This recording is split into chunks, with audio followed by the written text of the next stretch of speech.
Yo, what is up everybody? Welcome back to another sound design serum tutorial on the channel. And today I'm going to show you how to make a ridiculously easy, heavy, gritty Reese bass inside a Serum. And this is the sound we are going to make.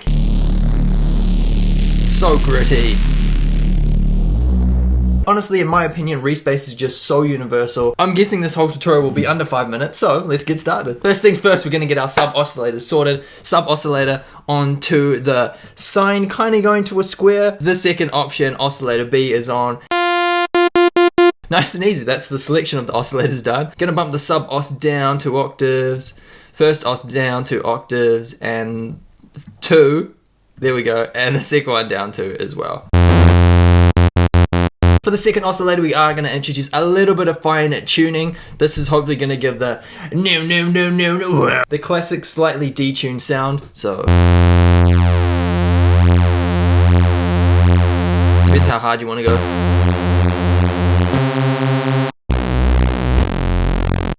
I'm going around 30s, I reckon. Unison for the first one, we're going to go 7, nice and wide. Second one, we're going to go 3.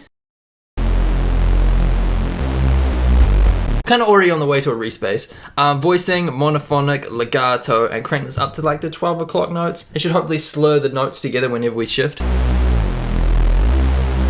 When changing between 2 notes, it glides between 2, and it won't play more than 1 at the same time, so you can't play chords with this Reese bass. It'll constantly be 1 note, hence mono being 1, monophonic. We are going to utilize the filter in this one, and os A and os B are going to come through this filter.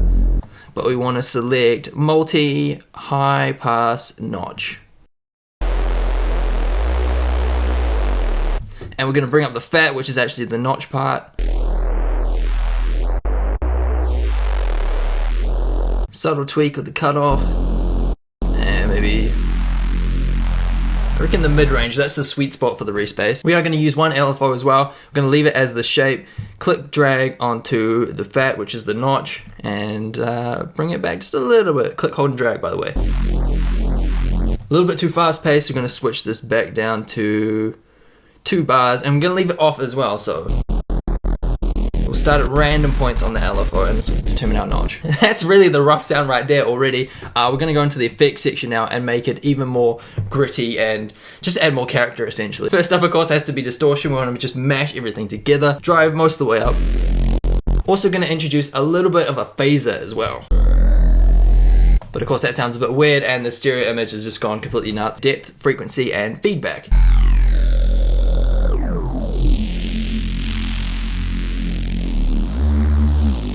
Still a little bit messing with the stereo field, so.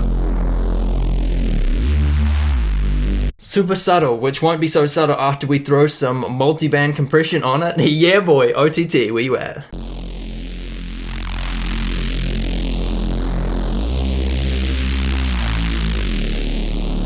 It just absolutely smashes everything together and brings out the extra grit in the high end. If we wanted a little bit more subtle, which I'm kind of leaning towards at the moment, we can click, hold, and drag the lowest band and bring it outwards.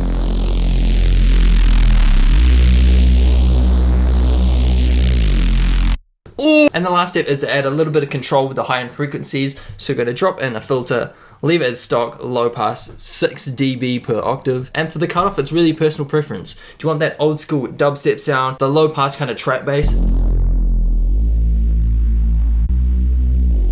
you want full D&B grit? And the last little bit of optional secret sauce is the resonance on the first filter. So if we crank this up really high, it's going to introduce some resonance, and it sounds quite cool.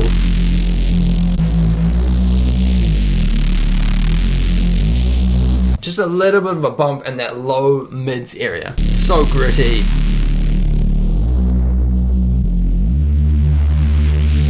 Oh man, I love Reese basses, they're so gritty. Hopefully you guys did learn a thing or two. Leave a like if you enjoyed. I'll see you guys later. Peace!